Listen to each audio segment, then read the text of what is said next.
Hey guys, you probably won't survive this one without muttering "no way" at least twice because it's got everything: security badges, billion-dollar stakes, and a mom who can level a boardroom with a single eyebrow.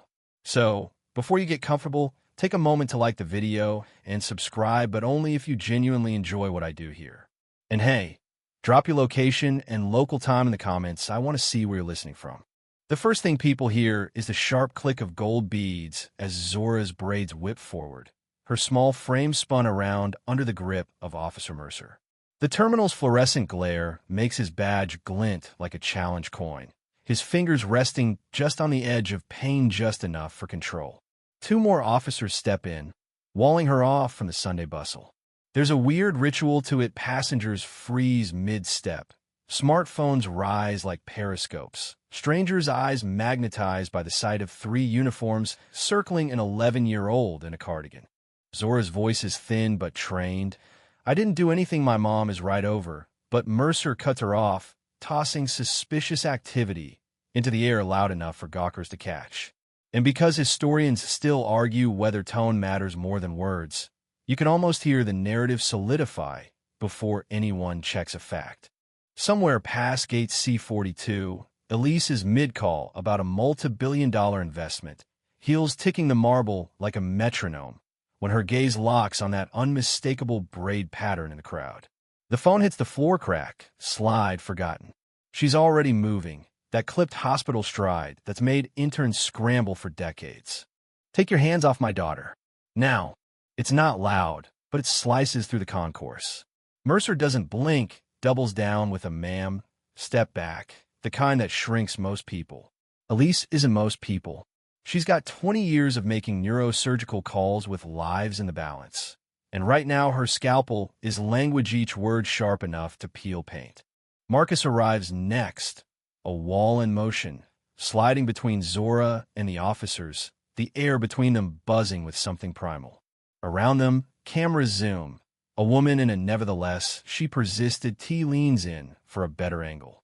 And in this frozen knot of glare, phones, and fear, the Williams family shifts the gravity: three people against a system wired to doubt them first.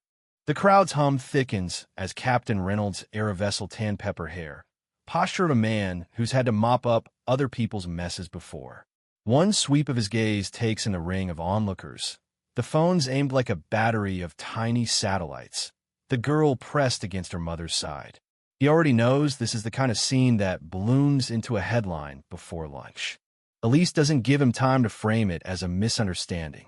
She lays it out like a closing argument: Zora's own credit card, parents less than 50 feet away, the choice to grab first and ask questions later. Reynolds suggests moving somewhere private. No, Elise fires back, and even a passing toddler seems to sense this isn't the moment to chirp. They humiliated her publicly. They can apologize publicly. So the captain bends down, apologizes to Zora in front of the concourse, and promises review. Zora just nods, too measured for her age. Elise, however, is already doing math: $5 billion in sustainable fleet upgrades she was ready to hand Meridian Airlines. And now, maybe that money finds a greener, smarter home. Quirky fact: some CEOs' stress levels are so high during market drops that their cortisol rivals astronauts re-entering orbit. Reynolds might be hitting that range right now. The family walks out, but Elise's mind is in motion. By the time they're in the Tesla, she's on the phone to her assistant, canceling Chicago, calling legal, rerouting funds. Zora leans toward Marcus, whispering, "Are we in trouble?" And he smirks without humor. Meridian might be. Hours later, their home office is a war room. Legal's got footage from 3 angles. PR has trending hashtags. And Elise is dictating 3 scenario plans: withdrawal, modified terms with penalties, or proceed with a new ethics mandate. Historians still argue whether revolutions start with a plan or a provocation. This one clearly has both. By the next morning, Meridian stock has shed double digits.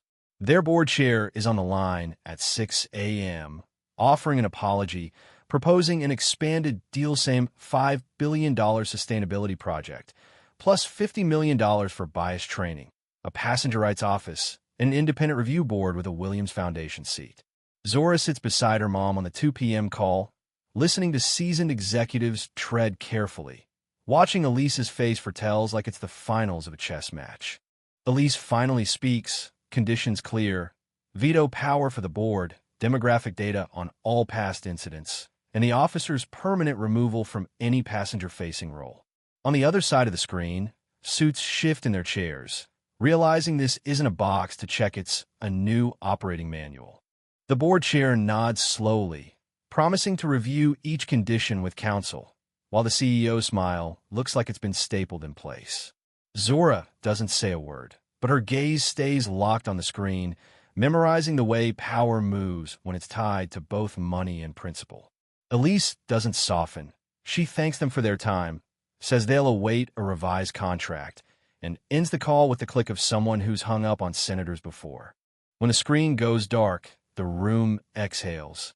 Marcus brings in tea, joking it's the victory blend, but no one's pretending this is over yet. The PR director is already drafting a joint statement. Legal's drawing up language for ethics provisions, and Elise is on another line with Jetstream Airways because leverage only works if you use it. Quirky tidbit. In 2017, one airline lost so much value over a public relations disaster that economists still argue whether the social media era permanently changed corporate crisis math. Meridian's about to be a fresh case study. Dinner that night is quiet compared to the storm around them. Zora pushes pasta around, then asks if those officers will lose their jobs. Elise admits it's possible, but Zora's brow furrow suggests training and community work instead. Restorative justice in miniature. Elise makes a note to pitch it as part of the bias training. Sometimes the best clauses come from 11-year-old's moral compass. By the time bedtime rolls around, the hashtag is still trending, Meridian's investor forums are on fire, and the Williams household feels like the eye of a hurricane, still centered but surrounded by force. Elise tucks Zora in, telling her anger's fine, but action is better. Zora murmurs she's glad her mom knows how to fix things. Elise kisses her forehead. We just try to leave them better than we found them. Historians still argue whether that's the true mark of leadership. Morning light spills across their kitchen when Marcus and Zora get ready for school. Elise's suit is crisp, her eyes sharp. She tells Zora she's welcome to join for the board's formal apology later. Zora says yes, she wants to hear it herself. It's not about revenge now. It's about watching what change looks like from the front row. The Tesla hums back through the gates of their estate that evening, a soft dusk settling over manicured gardens and solar-paneled roofs. Inside, the war room is quiet now, screens dimmed, the echo of strategy replaced by the warm clink of dishes in the kitchen. Marcus is at the stove, coaxing sauce to a simmer, the smell of basil and garlic curling through the air. In the living room, Zora sits cross-legged with her model airplane kit, carefully easing tiny plastic wings from their frame.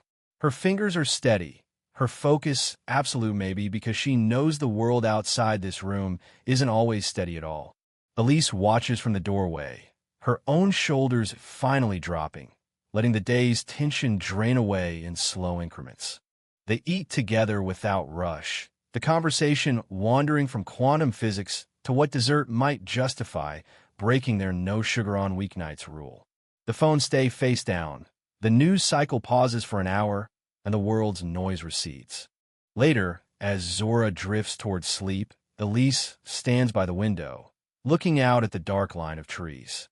She thinks about the board's faces, the ripple in the stock market, the strangers with their phones raised in the terminal.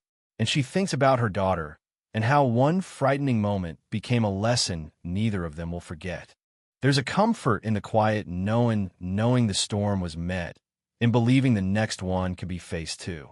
Somewhere in the house, Marcus laughs softly at something on TV, and Zora's breathing evens out into the rhythm of dreams. Elise turns from the window, the warmth of the room drawing her back in. The night is calm, and for now, that's enough.